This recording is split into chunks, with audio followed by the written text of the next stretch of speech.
आराध्य देव के चरण में वंदन। आदरणीय समधी जी, उपस्थित भाइयों तथा बहनों, समवायिक सूत्र का हमारा वाचन चल रहा है। इसके अंतर्गत हमने 5 चैप्टर की चर्चा कंप्लीट की। आज हम 6ठे चैप्टर की चर्चा करेंगे, जिसमें 6 वस्तुओं से संबंधित जानकारी दी जाएगी। जैसे 6 निश्चय है, 6 काय है, 6 जीवनिकाय है, 6 बाह्य तप है, 6 आभ्यंतर तप है। ऐसे करके सब 6 के बारे में, जो भी 6 चीजें हैं उसके बारे में इसमें बताया जाएगा। तो सबसे पहले हम मूल पाठ का उच्चारण करते हैं, क्योंकि भगवान की ओरिजिनल जो वाणी है उसको हम सुनते हैं तो उससे हमारी बहुत अधिक कर्मों की निर्जा होती है। उसको हमें बड़े ध्यान से सुनना चाहिए। ये ओरिजिनल भगवान की वाणी है। हम कितने भाग्यशाली हैं, हमें इस पंचम काल में भी, इस कलयुग में भी भगवान की ओरिजिनल वाणी सुनने को अमेरिका में मिल रही है। तो हम सभी भाग्यशाली हैं। तो सबसे पहले हम सूत्र का वाचन करेंगे। 6 लेसाओ पन्नताओ तंजहा। 6 लेसाओ यानी लेसाओ यानी लेस्या। लेस्या कितनी है? 6 पन्नता ने कही गई, 6 लेस्या बताई गई है, कही गई है।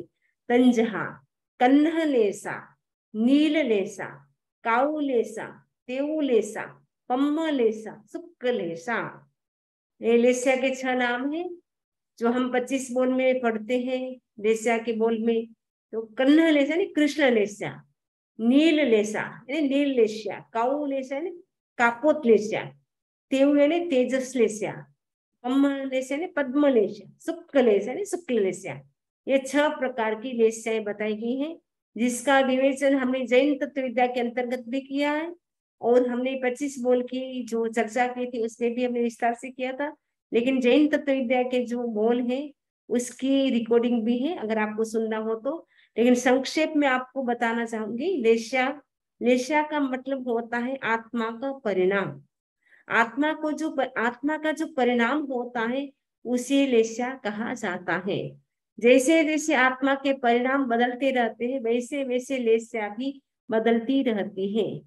जब हमारे आत्मा के परिणाम एकदम एक्सट्रीमली क्रूर होते हैं कसाई के कारण, तब कृष्ण लेस्या में हम प्रवेश करते हैं। जब उससे थोड़े कम क्रूर होते हैं तब नील लेस्या, जब उससे थोड़े कम क्रूर होते हैं तब कापोत लेस्या, तेजस लेस्या। ये 3 लेस्या अच्छी मानी जाती है।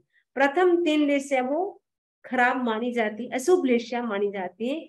और अंतिम 3 लेस्या है उसे शुभ लेस्या या प्रशस्त लेस्या कहा जाता है। यानी हमें तेजोलेस्या, पद्मलेस्या, शुक्ल लेस्या में ही रहना चाहिए।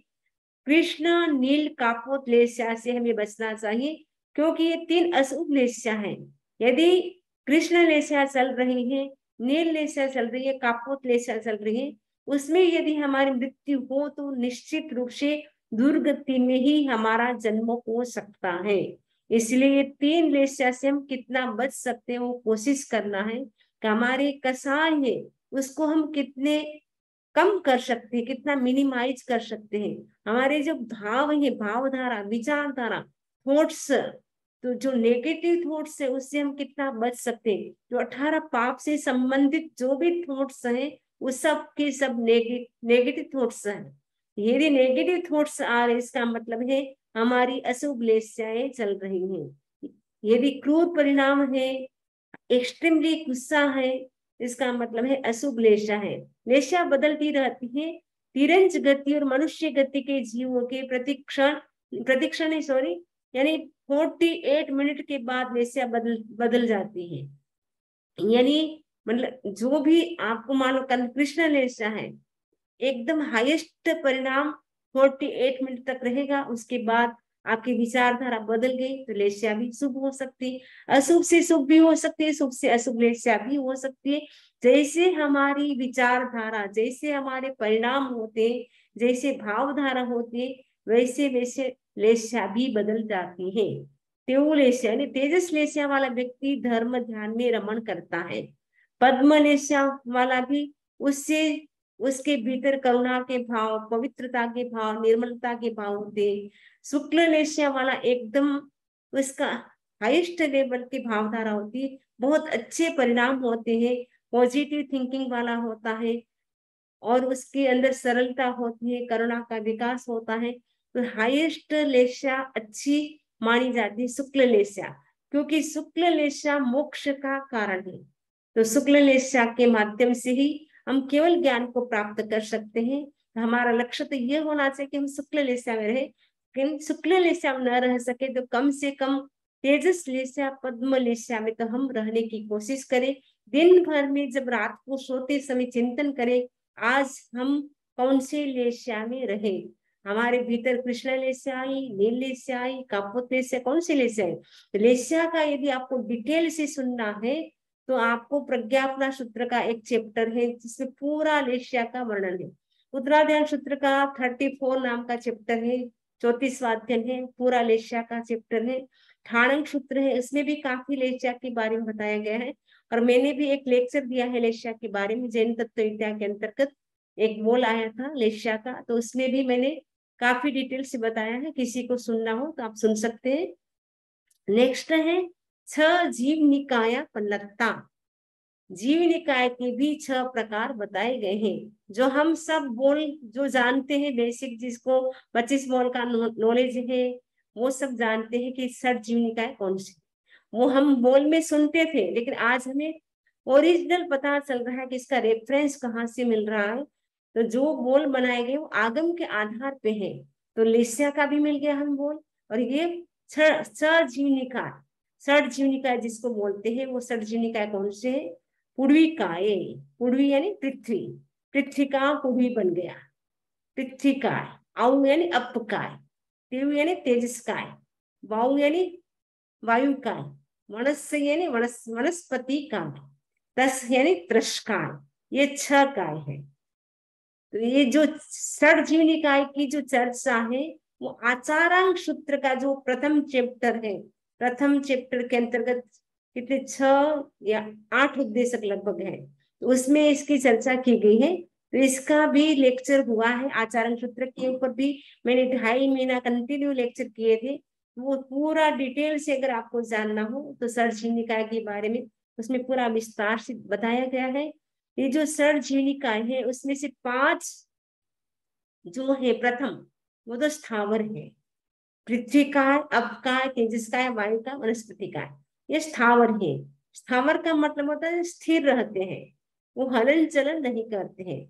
और स्थावर काय की विशेषता होती है, उसमें एक ही इंद्रिय होती है, वो स्पर्श इन टच होती है। इसके अतिरिक्त तो उनके पास कोई भी इंद्रिय नहीं होती है।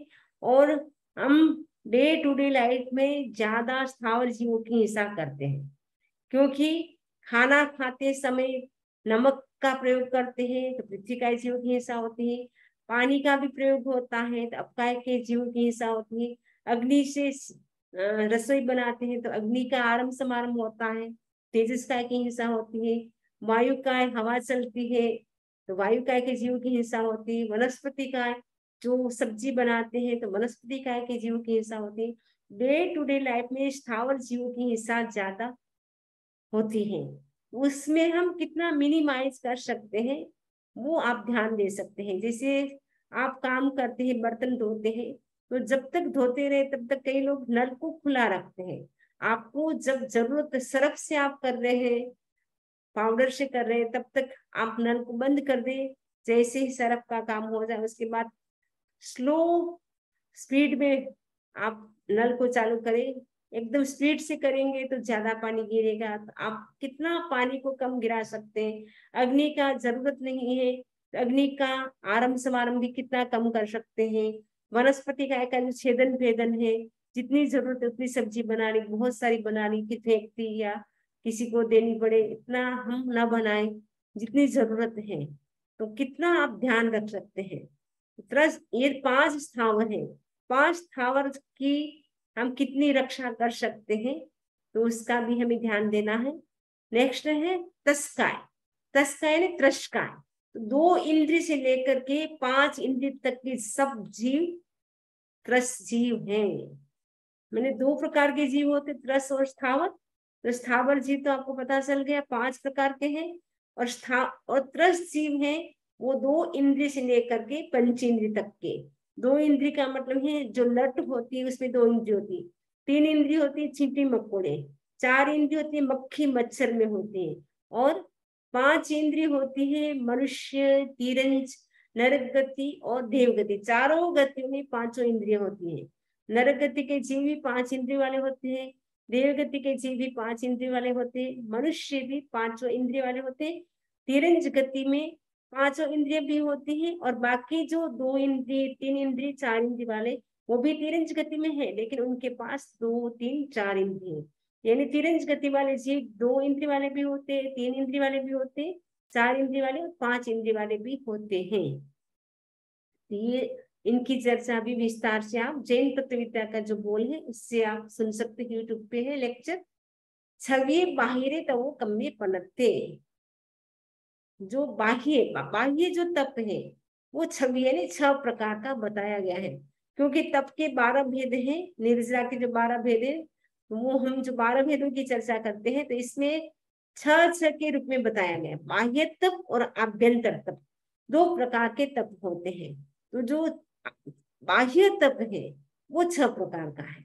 कौन कौन सा है? अणसणे, अणसणे का मतलब अनशन, अनशन का मतलब क्या होता है? उनोद्री। अनशन का मतलब उपवास आदि तपस्या करना। उपवास से लेकर के आप जितनी आगे की जो तपस्या करते हैं वो सब के सब अनशन के अंतर्गत आती है। और अनशन भी 2 प्रकार का होता है, यावत कथित होता है यानी लाइफ लॉन्ग करते हैं, उसको भी अनशन करते हैं, जिसको हम संधारा कहते हैं आज की भाषा में।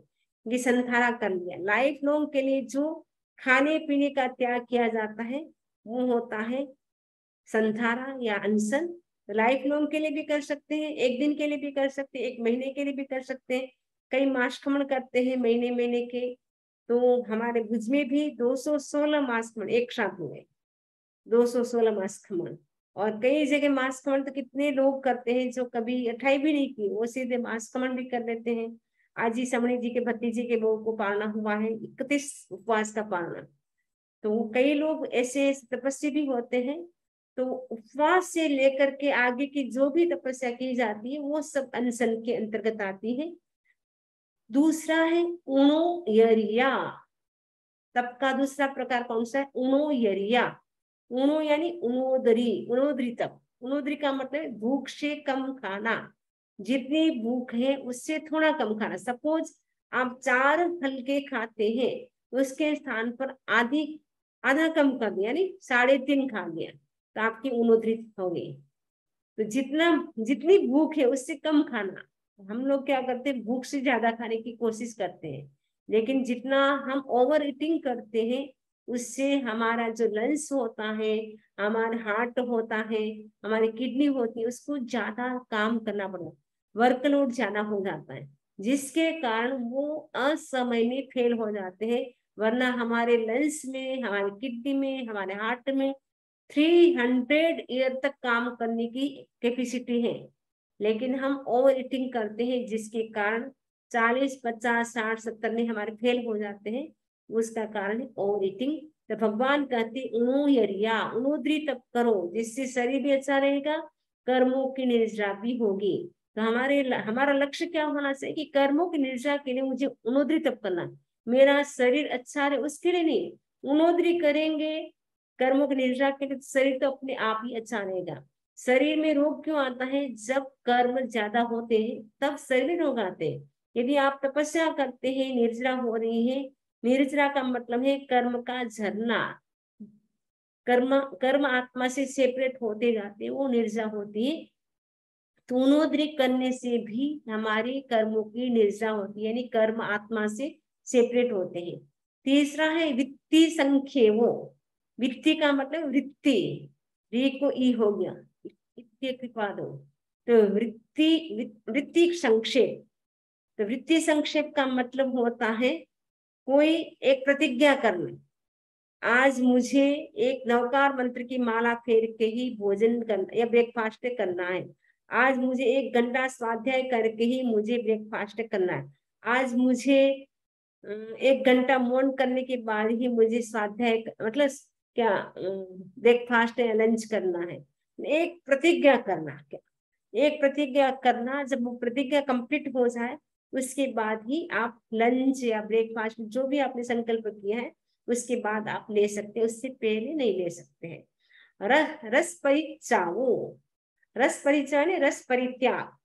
रस का मतलब होता है जिससे भोजन टेस्टी बनता है, उसको रस कहा जाता है। तो भोजन टेस्टी कैसे बनता है? जब नमक डालते हैं, जब दूध डालते हैं, घी डालते हैं, तेल डालते हैं, 6 विघे हैं, गुड़ डालते हैं, चीनी डालते हैं, यानी शक्कर डालते हैं। तो ये जो 6 प्रकार के विघे हैं, 6 प्रकार के विघे का त्याग करो, अथवा कोई 1 विघे 2 विघे का त्याग कर लिया कि आज मैं दूध नहीं पीऊंगा, आज मैं दही नहीं खाऊंगा, आज मैं गुड़ नहीं खाऊंगा, आज मैं चीनी नहीं खाऊंगा, आज मैं घी नहीं खाऊंगा, आज मैं तेल नहीं खाऊंगा, ऐसे करके 6 विघे का त्याग कर सकते हैं। इसके अतिरिक्त मक्खन, मद्य यानी शराब, और मीट यानी मांस, ये 3 महाविघी माने जाते हैं। उनको तो हमें अवॉइड करना चाहिए, यानी छोड़ देना चाहिए, क्योंकि हम लोग जैन हैं। जैन होते हैं वो कभी भी मीट नहीं खाएगा, वो शराब भी नहीं पिएगा, और हो सके तो जो मक्खन है उसको भी छोड़ने की कोशिश करे। मीट और मद्य तो दोनों तो छोड़ ही सकते हैं, मक्खन कभी आपको जरूरत पड़ती है, कभी कभी मक्खन खाना हो तो ताजा जो मक्खन निकलता है वो महावीगे में नहीं होता, लेकिन 1 घंटा बीत जाता है, 48 मिनट बीत जाते हैं, उसके बाद वो महावीगी में आ जाता है, क्योंकि उसके बाद उसमें छोटे छोटे कृमि जो हमें दिखाई नहीं देती है, त्रस्त जीव उसमें उत्पन्न हो जाता है। इसलिए मक्खन को मना करते हैं खाने की। अगर छाछ के अंदर है तब तक तो उसमें जीव नहीं होगा, लेकिन छाछ से जैसे सेपरेट हो जाता है तो मक्खन में भी जीव उत्पन्न शुरू हो जाता है। इसलिए मक्खन को भी महावीगे कहा गया है। तो महावीगे जो 3 है, बाकी 6 टोटल 9 विगे हैं।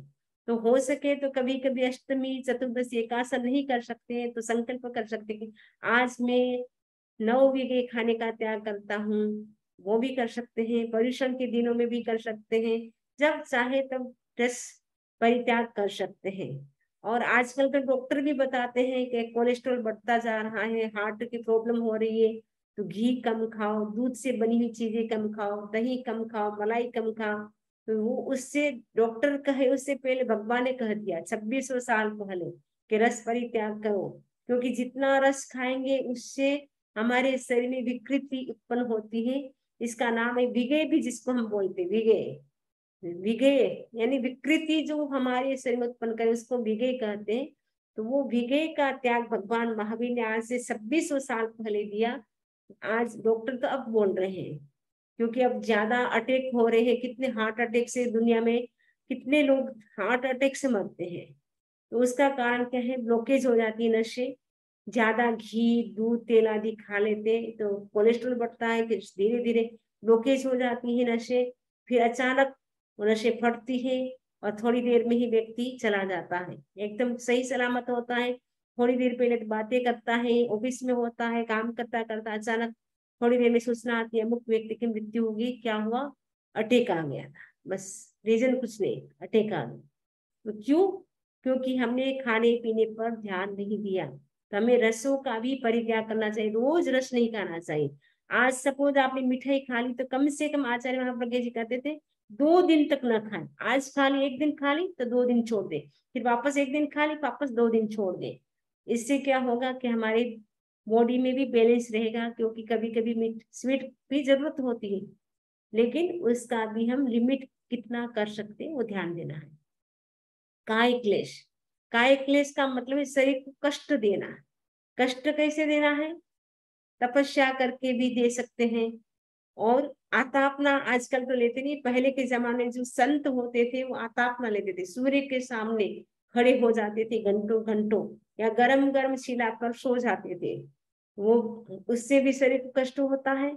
और वो नहीं कर सकते तो आसन, जो एक्सरसाइज, जो हमारा आजकल हम एक्सरसाइज क्यों करते कि हमारी बॉडी की फिटनेस के लिए हम एक्सरसाइज करते हैं, लेकिन भगवान कहते हैं कि उसके लिए नहीं, कि शरीर को कष्ट हो उसके लिए हमें आसन करना है, एक्सरसाइज करना है।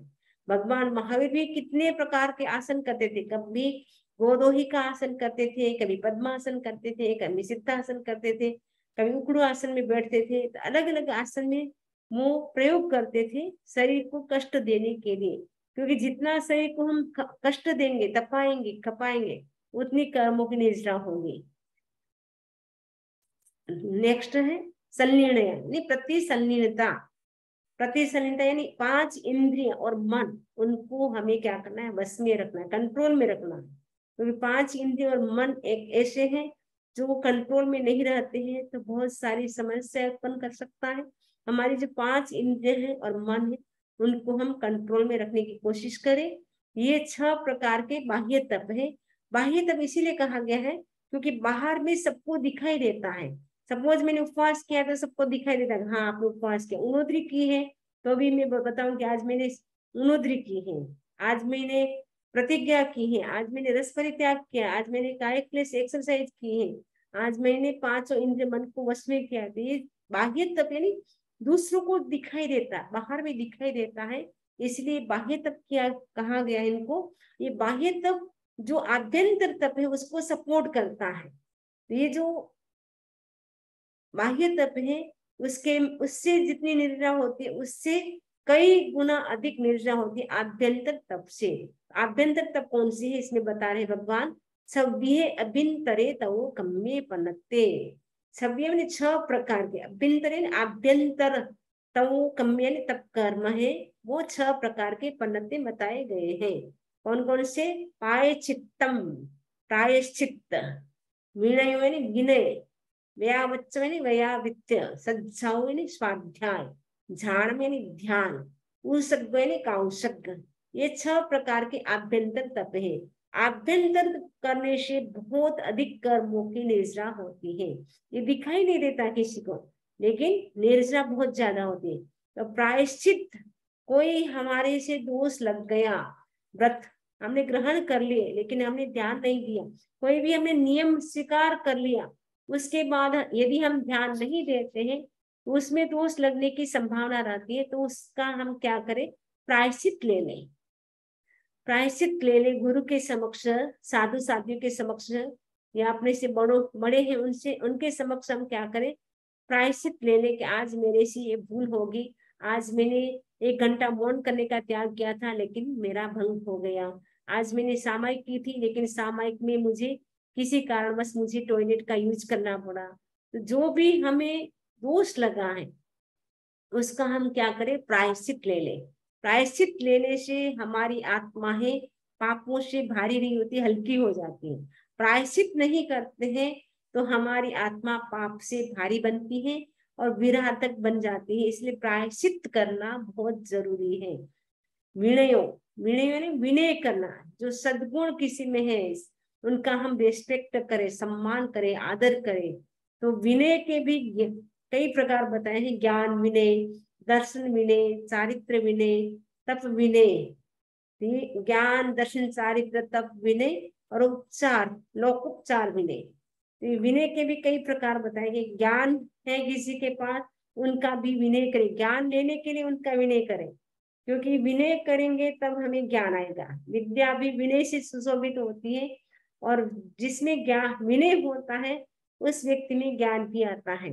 विनय भी, विनय यदि हम करते हैं ज्ञान की दर्शन की आराधना करने के लिए बड़ों का विनय करते हैं तो उससे भी क्या होती है, कर्मों में निर्जरा होती है। व्यावच्चम, जो वैयावृत्ति यानी सेवा करता है, सेवा से भी महान कर्मों की निर्जरा होती है। सेवा के लिए तो कहा गया ज्ञाता सूत्र में कि तीर्थंकर गोत्र कर्म भी बांध सकता है। वैयावृत्ति यानी सेवा में इतनी ताकत है कि सेवा करने वाला व्यक्ति तीर्थंकर गोत्र कर्म का भी बंधन कर सकता है। तो 20 कारण तीर्थंकर गोत्र कर्म बंध के हैं। भगवान महावीर स्वामी ने 20 कारणों की आराधना की थी। तो 20 कारणों की आराधना की थी, उनमें एक कारण है सेवा। बाकी जो तीर्थंकर है किसी ने 2 स्थानों की आराधना की, किसी ने 3 स्थानों की आराधना की, लेकिन भगवान महावीर स्वामी ने तीर्थंकर गोत्र बंध के जो 20 कारण है 20 आराधना की थी।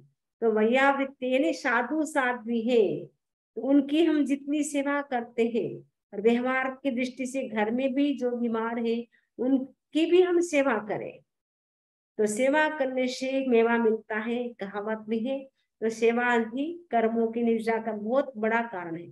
सज्जाओ, सज्जाओ का मतलब स्वाध्याय, स्वाध्याय करें, शब्द शास्त्रों का स्वाध्याय करें, आगम का स्वाध्याय करें, जो धार्मिक बुक्स है उसका हम स्वाध्याय करें। कॉमिक्स पढ़ लिया आपने, उपन्यास पढ़ लिया, वो स्वाध्याय नहीं। न्यूज़पेपर पढ़ लिया, वो स्वाध्याय नहीं।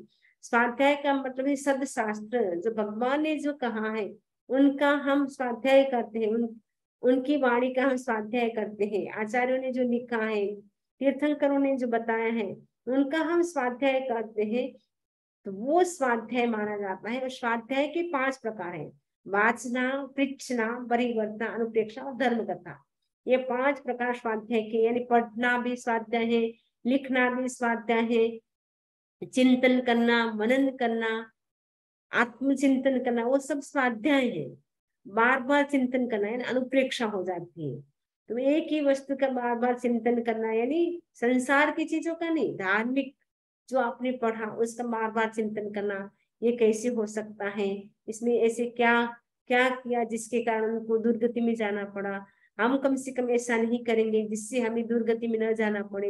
एक ही वस्तु का बार बार चिंतन करना, मनन करना, वो सब स्वाध्याय के अंतर्गत आता है। और कोई डाउट है तो वो क्लियर करने के लिए पूछना, पूछना यानी पूछना चाहिए। तर्क के लिए नहीं, आर्गुमेंट के लिए नहीं पूछना चाहिए, समझी जी न बता सके ऐसा ऐसा सोचने के लिए नहीं, लेकिन आपके अंदर रियल में डाउट है तो उसको पूछना चाहिए, क्वेश्चन भी करना चाहिए। उससे भी क्या होता है, स्वाध्याय, वो भी स्वाध्याय एक प्रकार का। तो स्वाध्याय तो सब कर सकते हैं, स्वाध्याय सर्वोत्तम तप है। स्वाध्याय समान ऐसा कोई तप नहीं था, न होगा, न है। तो स्वाध्याय है सर्वोत्तम तप है। तो स्वाध्याय है सब कर सकते हैं, बच्चे से लेकर बड़े तक। उसमें कुछ भी छोड़ना नहीं है, न खाना न पीना, सब आराम से कर सकते हैं। और स्वाध्याय भी हम कर सकते हैं। तो जितना समय मिले कोशिश करना है कि दिन में हम कम से कम 1 पेज तो पढ़ेंगे। ज्यादा पढ़े तो बहुत अच्छी बात है। एक बुक रखे चालू, ऐसे नहीं कभी कोई बुक से पढ़ लिया, कभी कोई बुक से पढ़ लिया, तो कोई बुक पूरी नहीं होती। एक बुक चालू रखें, तो आप 1 पेज पढ़ करके ही मुझे सोना है, तो उससे क्या होगा, आपका स्वाध्याय भी होगा। और 1 महीने के बाद, 2 महीने के बाद लगेगा अरे एक कंप्लीट हो गई, फिर दूसरी बुक स्टार्ट कर दे। तो ऐसे करके आपका बहुत स्वाध्याय हो जाएगा। तो स्वाध्याय करने से ज्ञान भी बढ़ता है और कर्मों की निद्रा भी होती है। नेक्स्ट है ध्यानम। ध्यानम का मतलब ध्यान। तो ध्यान करना, तो तीर्थंकर जो भी होते हैं, जब तक केवल ज्ञान की प्राप्ति नहीं होती तब तक सब ध्यान करते हैं और कुछ भी नहीं करते, ध्यान में ही खड़े रहते हैं, वो बैठते भी नहीं है। भगवान महावीर कभी बैठते तो उकड़ू आसन में, सीधे सीधे जमीन पे नहीं बैठे थे, उकड़ू आसन में बैठते थे या गोदोही का आसन में बैठते थे। जब केवल ज्ञान की प्राप्ति हुई, भगवान तब गोदोही का आसन में विराजमान थे।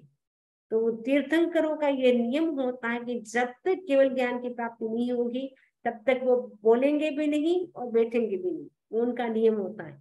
और ध्यान के माध्यम से ही सारे कर्म है वो नष्ट करते हैं, केवल ज्ञान को प्राप्त करते हैं। तो ध्यान में इतनी ताकत है कि केवल ज्ञान की प्राप्ति ध्यान से हो सकती है। तो ध्यान है सर्वोत्तम तप है, स्वाध्याय भी सर्वोत्तम तप है, तो ध्यान भी सर्वोत्तम तप है।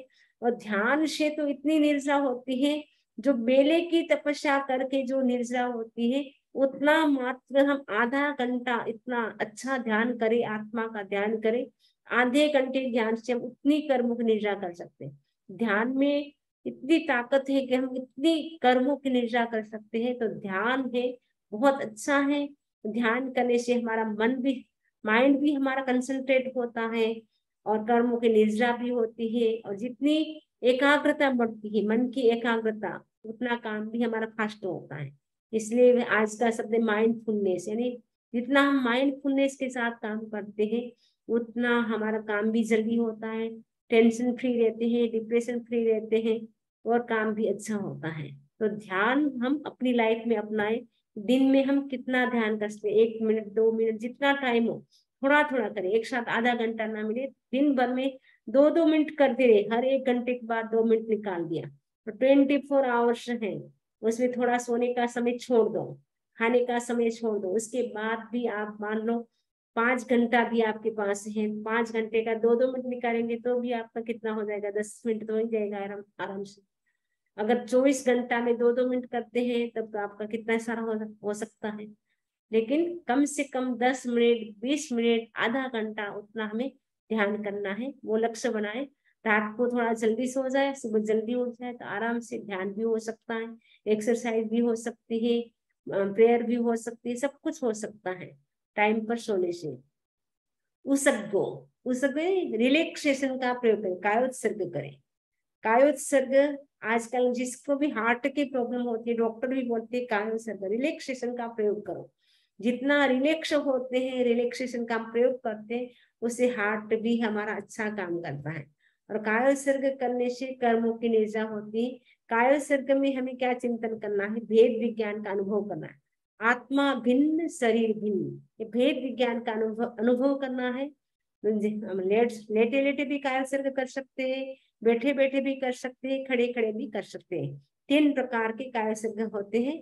तो जो बेसिक, जो प्रारंभिक जो होते हैं, जो कभी ध्यान नहीं किया है, उनको हम लेटे लेटे कायोत्सर्ग कराते हैं। कुछ अभ्यास हो जाता है उसके बाद बैठे बैठे, और अभ्यास होने के बाद खड़े खड़े। जैसे बच्चा होता है, पहले बैठना सीखता है, फिर पहले सोता है, फिर बैठना सीखता है, फिर वो खड़ा होता है।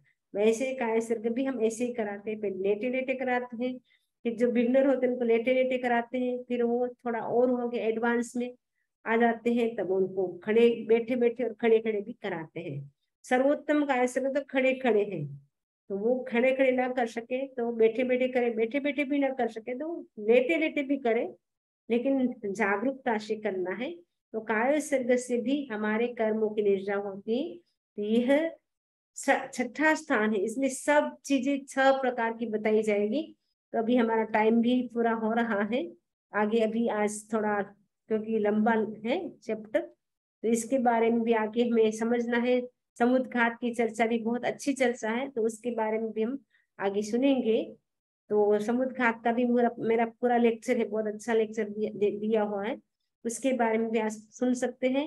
तो नेक्स्ट कल हम इसी की चर्चा करेंगे, समुद्र घाट की चर्चा आएगी, फिर आगे ये 6 प्रकार के अर्थावग्रह है उसकी चर्चा आएगी, फिर देवता कितने समय से आहार लेते हैं, कितने समय से वो श्वास लेते हैं, इसकी सारी चर्चा आएगी।